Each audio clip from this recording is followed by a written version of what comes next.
So country star Zach Bryan is a well-known idiot, and he's let everyone know that he's an idiot multiple times. You'll recall last year we covered his absolutely messy cluster F of a breakup with Barstool sports commentator Brianna Chicken Fry, and his penchant for getting super drunk and yelling at people, throwing things. He has an arrest record.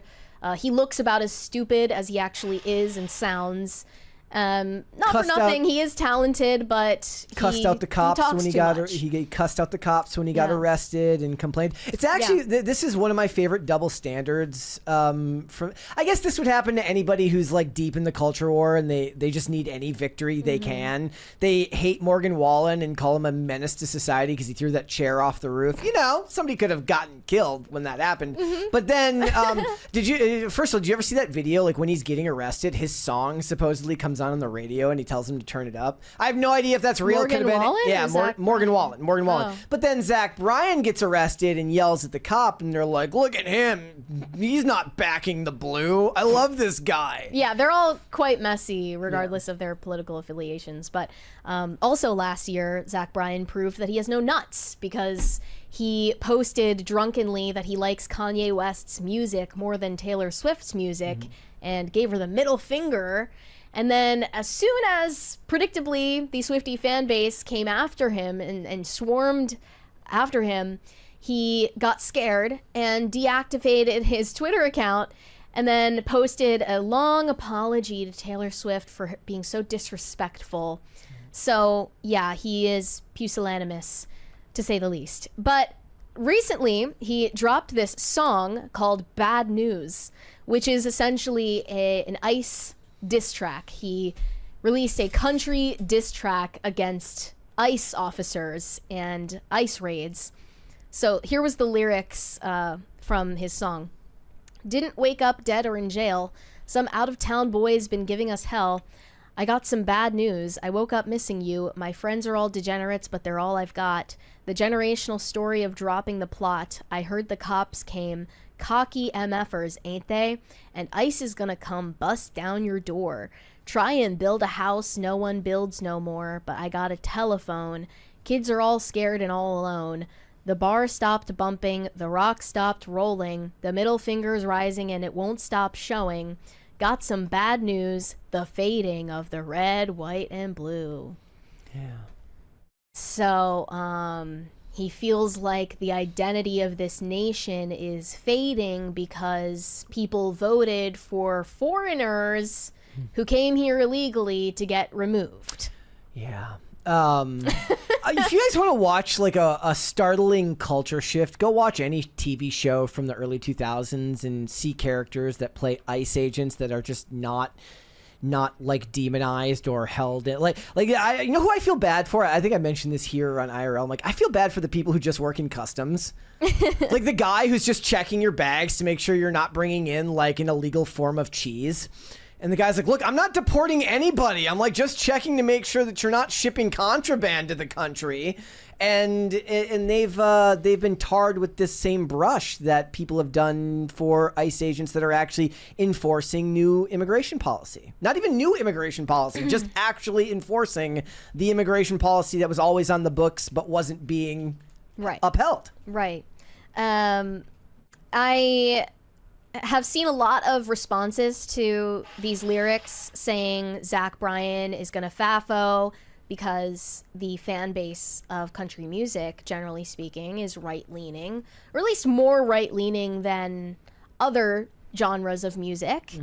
That is true, but like you said earlier off air, country music has been, for lack of a better word, colonized. It's been homogenized. It's been mainstreamed to the point where it's globalized. You might imagine a country fan as being this like shirtless, gun-toting, red-blooded. Yeah, they're listening to Willie Nelson. Suntanned, you know, like overall wearing country bumpkin.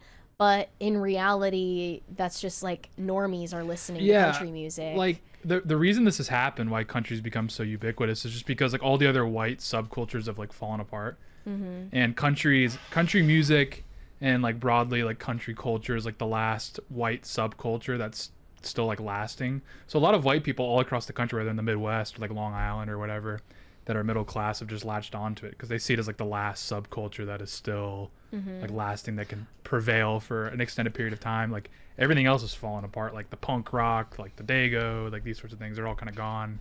So the last thing really is the Zach Bryans, the Morgan Wallens. Yeah. And it will not even them, they are very much still, it's pop country in most respects. There's always been pop country. Yes. Yeah. I was joking earlier. I was like, well, Garth Brooks would never, but he probably would now, and Brooks and Dunn would never. But in a lot of ways, country music is very, very different than what it was, and this has happened to all genres of music. That's why you hear your average pop star collaborate with Future. Well, yeah, because nothing has its own genre anymore, and Beyonce is country suddenly. Yeah, pop country just means the country music is taking influence from the most popular style of music. That's exactly what Garth Brooks was doing. He was taking from like rock, because rock was the most prevalent genre when he was at his peak. And a lot of the country music that's popular now, they just the people online who hate on it will be like, it's just pop music with twang. Right. It's just pop music with probably like an electric banjo, if such a thing exists. Every other chord. And a lot of the time the twang is fake. Yeah. Too. The powers that be in the country music world are woke, by the way. Like, look at their award shows. They have drag performances, and Casey Musgraves has all these drag queens in her music videos. I saw this from John Rich. He said, Zach Bryan has every right to record a song bashing law enforcement, and fans have every right to keep supporting his career or not. Capitalism isn't cancellation. Who knows? Maybe there's a large anti-law enforcement wing of the country music fan base. We will soon find out.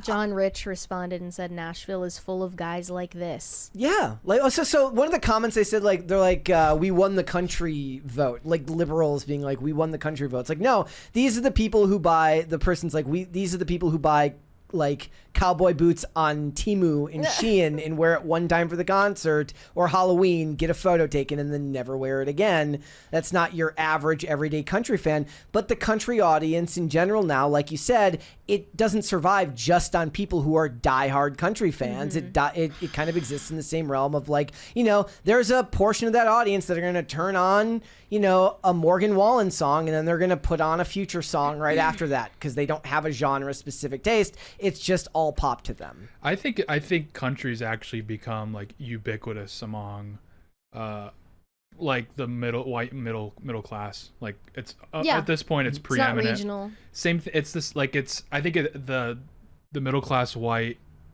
population is like actually kind of homogenizing like culturally, no matter if you're in Oregon or Florida. As it gets smaller and smaller. As it gets smaller, I think it's homogenized around that. Like I think like non-denom evangelicalism is becoming the default religion now of like the white middle class. Like Charlie Kirk's sort of like his memorial. It's actually pretty ubiquitous among the white middle class. I think they're homogenizing. I think part of it is pressure because the population's shrinking, and then also just because of like the internet, they just see it as like, oh, this is something that's sturdy and safe that I can latch onto, that'll preserve itself for an extended period of time, and that's why you're seeing sort of this population kind of just homogenize.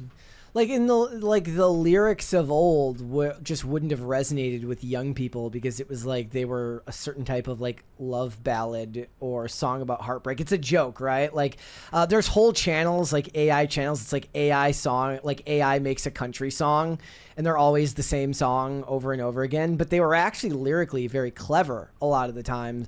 My mom loved country music, at least what it would have been like pop country back in the 90s, like Vince Gill or Black Hawk or the Judds in the 80s and the 90s. And there was Diamond Rio. My brother and my mom loved Diamond Rio. Like those were country artists that it wouldn't fly as the same type of country. It would actually be seen as like almost sentimental by today's standards.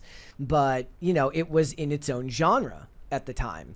And now what Zach Bryan is just kind of supposed to be like a Morgan Wallen-esque bad boy of country music, I guess. But these songs are cringe when they do it on the right too, when they make politically motivated music. Yeah, if he made a song that was like praising ICE raids, I'd also be like, okay. I mean, I felt the same way when you know, Try That in a Small Town came out. Not even that the song was bad, but that it became I like loved that song. that it became like a rallying cry. And then I had to see people say he made a like Jason Aldean made a pro-lynching song. And I'm like, somebody shoot me to another planet, please. Well, that song, I enjoyed that song a lot, for what it's worth. I thought that was a good song, and it was catchy, and the outrage around it just was the reason why I ended up listening to it in the first place.